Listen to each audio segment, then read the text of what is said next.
I run a farm, not some shabby little backyard setup, but a full-fledged, family-run, highly profitable operation just outside a cookie-cutter neighborhood wrapped in beige fences and HOA restrictions. My property isn't in the HOA, not even close. I bought it that way on purpose. Fresh air, wide space, no nosy board members telling me where to park my truck. Life was good, and believe it or not, I got along just fine with some of the folks in the neighborhood. We swapped produce, invited each other to barbecues, even helped shovel snow during those rare, brutal winters. Everything was smooth until the whispers started. Something about the HOA board getting a new president. Welcome to Prodigy Tales. Make sure you like and subscribe for your top-notch HOA drama. I didn't pay much attention to it at first. I had a greenhouse to expand and 5 new beehives coming in. But then I started noticing fewer friendly waves and more awkward glances when I drove through. It was weird, like some invisible storm cloud was following me. That's when I heard her name, Linda. But not just Linda. Karen Linda, the newly minted HOA president. She was a mystery at first. I hadn't met her, hadn't even seen her. No emails, no letters, no reason to know who she was. But the neighborhood's energy shifted. Suddenly, everything that used to be neighborly turned cautious, like people were scared to talk. And then came the small stuff. Someone left a note on my windshield about driving too slowly through the subdivision. Another neighbor nervously said there were new visual impact rules for anyone adjacent to HOA territory. Still, I brushed it off. I wasn't part of their HOA, so their rules didn't concern me, at least not yet. But I was about to learn just how far Karen Linda was willing to go to expand her empire. 3 white envelopes showed up in my mailbox over the course of a week. Each had a stamp that read urgent, delinquent notice, and the letterhead of the neighborhood HOA. The first one I tossed, figuring it was misdelivered. The second, maybe a glitch. But by the third, I knew something fishy was going on. Each notice claimed I owed $437.92 in backdated HOA dues plus administrative penalties. What made it even crazier? It listed my address correctly, my non-HOA address. I didn't even live on their street. I decided to pay the HOA office a visit. I showed up in boots and jeans, fresh out the barn with dirt under my nails and a question on my lips. The HOA office was tucked in a smug little building near the rec center, all glass and plastic succulents. That's when I met her. Karen.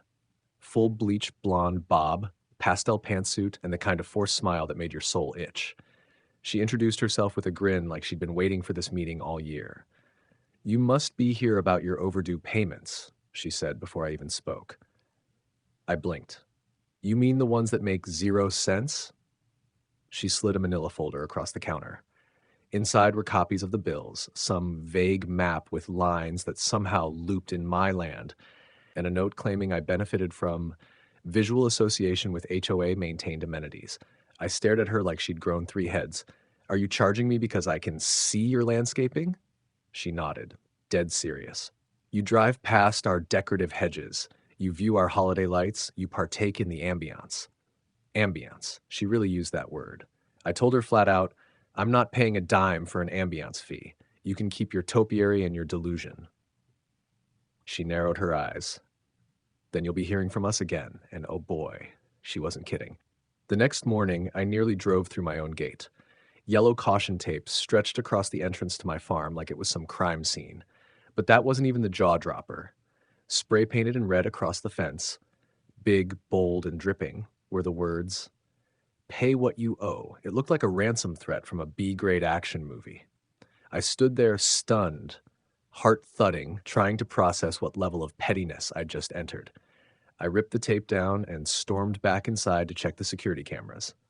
Sure enough, just after midnight, there she was, Karen herself, gloved up like a TV villain, waddling through my gate with a paint can in one hand and her little lapdog in the other like some twisted HOA mascot. She tagged my property and left like she was doing the Lord's work. I couldn't even be mad at first. I was impressed at the audacity. Then the rage kicked in. I called my lawyer. He'd helped me finalize the land when I bought the farm, so he knew the boundaries better than anyone. I barely got through my rant before he burst out laughing. "She really spray-painted your gate?" he asked between wheezes. "Yes," I snapped, "and blocked my entrance with caution tape." He chuckled again. "Oh, we're going to eat her alive." He instructed me to take clear photos, download the footage, and write down everything while it was fresh. By noon, he'd already filed a cease and desist, reported her for trespassing, and started drafting a lawsuit that made my eyes water. Turns out, by stepping foot on my land and defacing private property, she'd just crossed about 4 legal lines in under 60 seconds. But Karen, she wasn't done yet. That woman didn't know the word retreat. She wanted war. She just had no clue I came from a long line of people who knew exactly how to win one. The hearing took place in the community center's multi-purpose room, a space that once hosted pancake breakfasts and HOA bake-offs, now charged with tension and judgment. I walked in wearing jeans and a clean flannel shirt, nothing fancy, just enough to show I meant business. My lawyer followed behind me, briefcase in hand, looking like he already won. Karen sat stiffly at the long table in front, pastel tan pantsuit rumpled, pearl earrings slightly askew, her smug expression replaced with something that looked a lot like dread. Her little white dog sat on her lap, trembling.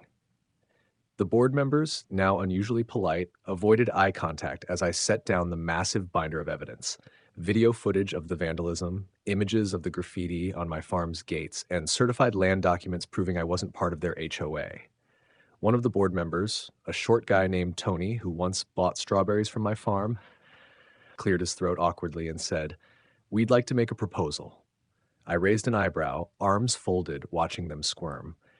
"If you're willing to drop the legal charges, we'll arrange to have the graffiti cleaned off your farm structures at no cost and," he glanced at Karen, who visibly flinched, "offer you a small settlement for the, inconvenience." My lawyer leaned over and whispered, "They're folding." I didn't need him to tell me that, but it was sweet music nonetheless. I gave them a long pause, then nodded. "I'll drop it, on one condition." Karen looked up from her lap. She steps down, publicly, with an apology. The silence in the room was heavier than a bag of soil. Karen's lips pursed so tight I thought they'd implode. But later that evening, I sat on my porch with a mug of coffee, the sun rising behind me, watching as Karen, now visibly humiliated, stood across the street reading from a printed apology. She wore the same wrinkled pastel suit, her hands shaking, her dog beside her, and a board member filming every word. The end. Please like and subscribe for more HOA showdowns like this. Do you think Karen got what she deserved? Comment below.